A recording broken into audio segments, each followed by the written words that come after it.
प्रथम होळीच्या तुम्हा सर्वांना खूप खूप शुभेच्छा. होळी जवळ आली की आपल्या घराघरात एक गोड परंपरा जिवंत होते आणि ती म्हणजे पुरणपोळी.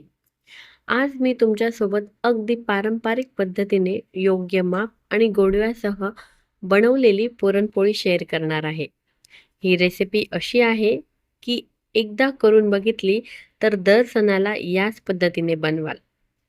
चला तर अधिक वेळ न दवडता रेसिपीला लगेचच सुरुवात करूया.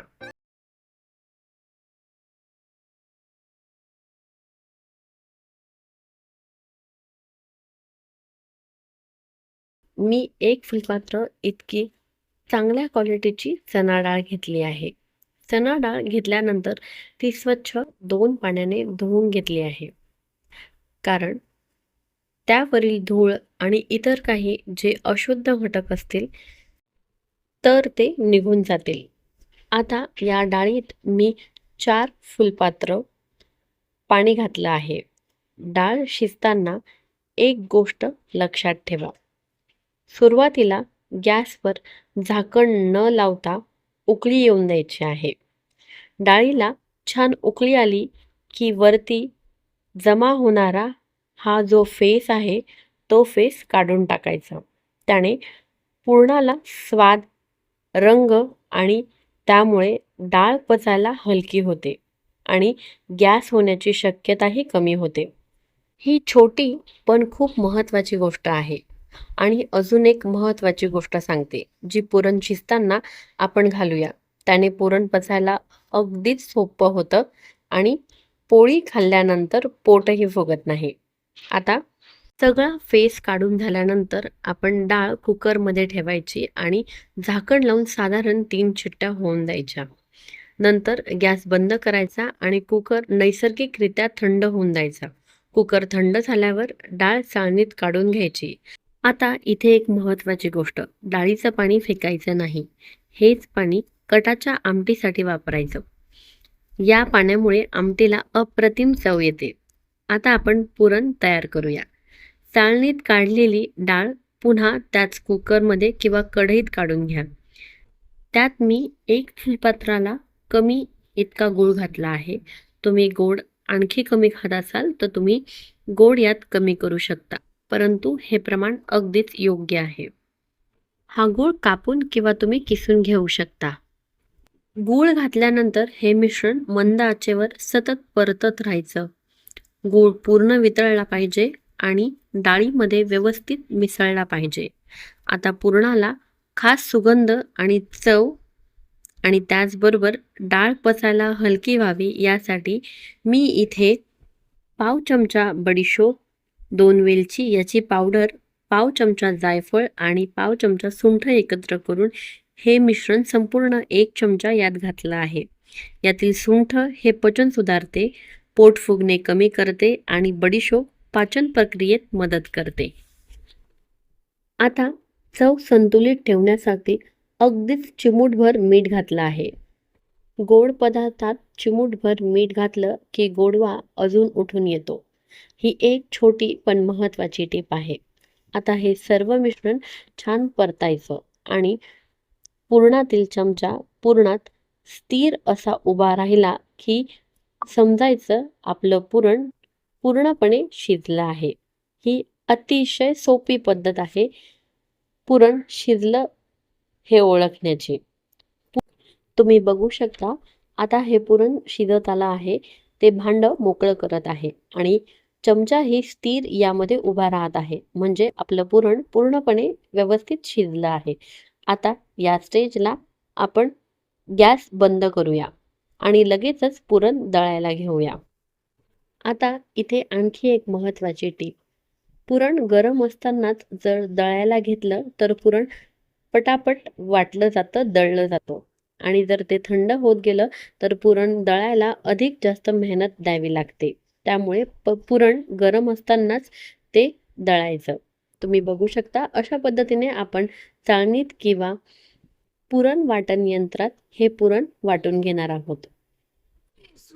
आपलं पुरण छान अशा प्रकारे दळून झालं आहे. तुम्ही बघू शकता पुरण तयार झालं आहे. चला तर आता आपण पीठ मळून घेऊया. प्रथम एका भांड्यात थोडं पाणी घालून चवीनुसार यात मीठ घालून घेतलं आहे आणि अगदीच आणि पाव चमचा इतकी हळद घातली आहे.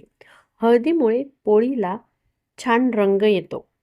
आता इथे अजून एक महत्त्वाची गोष्ट. इथे आपण जे पुरणाला पीठ वापरणार आहोत ते छान चाळणीने चाळून घेतलेलं आहे, जेणेकरून आपल्या पोळ्या फुटत नाही. इथे मी साधारण 2.5 चमचे इतकं पीठ घेणार आहे. आता यामध्ये पाणी घालून मध्यम आणि मऊ असं हे पीठ आपल्याला मळून घ्यायचं आहे. खूप जास्त घट्ट किंवा अधिक जास्त पातळ हे पीठ आपल्याला मळायचं नाही आहे. आता पीठ मळून तयार आहे. यात थोडं तूप घालूया आणि हाताच्या या भागाने हलक्या दाबाने हे पुन्हा मळून घेऊया. त्यामुळे पोळ्या भाजताना त्या मस्त मऊ आणि खरपूस होतात आणि दीर्घकाळासाठी त्या मऊ राहतात. 15 ते 20 मिनिटासाठी पीठ मुरायला बाजूला ठेवून देऊया. आता पुरणपोळी बनवायला घेऊ. पिठाचा एक गोळा घ्यायचा आणि तो व्यवस्थित आधी मळून घ्यायचा आणि नंतर त्याचा उंडा तयार करून घ्यायचा आणि तो पिठात छान घोळवून घ्यायचा. आता त्याची वाटी तयार करायची आणि त्यात पुरेसं पुरण भरायचं आणि वाटी हलक्या हाताने व्यवस्थित अशी बंद करून घ्यायची.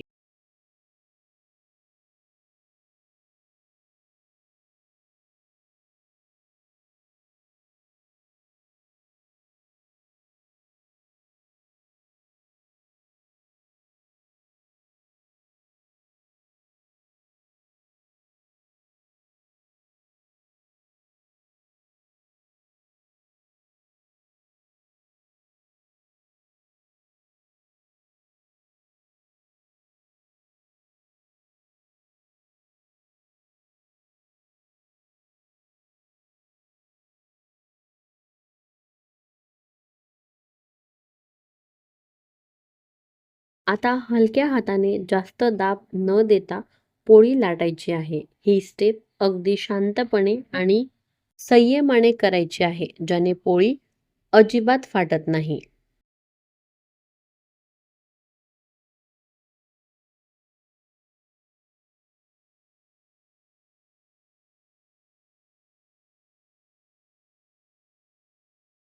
गरम करून त्यावर थोडं तूप घाला आणि पोळी दोन्ही बाजूनी छान भाजून घ्या. वरून तूप लावून मस्तपैकी ही पोळी खरपूस भाजून घेऊया. अशा पद्धतीने योग्य प्रमाणात आणि पारंपरिक पद्धतीने मऊ सुगंधी पुरणपोळी तयार झाली आहे. अगदी नवशिकेही ही पुरणपोळी बनवणार असतील तर ह्या प्रमाणात बनवली तर ती अजिबात चुकणार नाही. जर रेसिपी आवडली असेल तर रेसिपीला एक लाईक जरूर करा आणि तुमचा अभिप्राय कमेंटमध्ये कळवा. अशाच पारंपरिक रेसिपींसाठी पंचपक्वान्न ऑफिशियलला सबस्क्राईब करायला अजिबात विसरू नका आणि जर हा व्हिडिओ फेसबुकवरनं बघत असाल तर पेजला फॉलो नक्की करा. पुन्हा भेटूया अशाच रेसिपींसोबत. तोपर्यंत स्वतःची काळजी घ्या आणि चविष्ट राहा.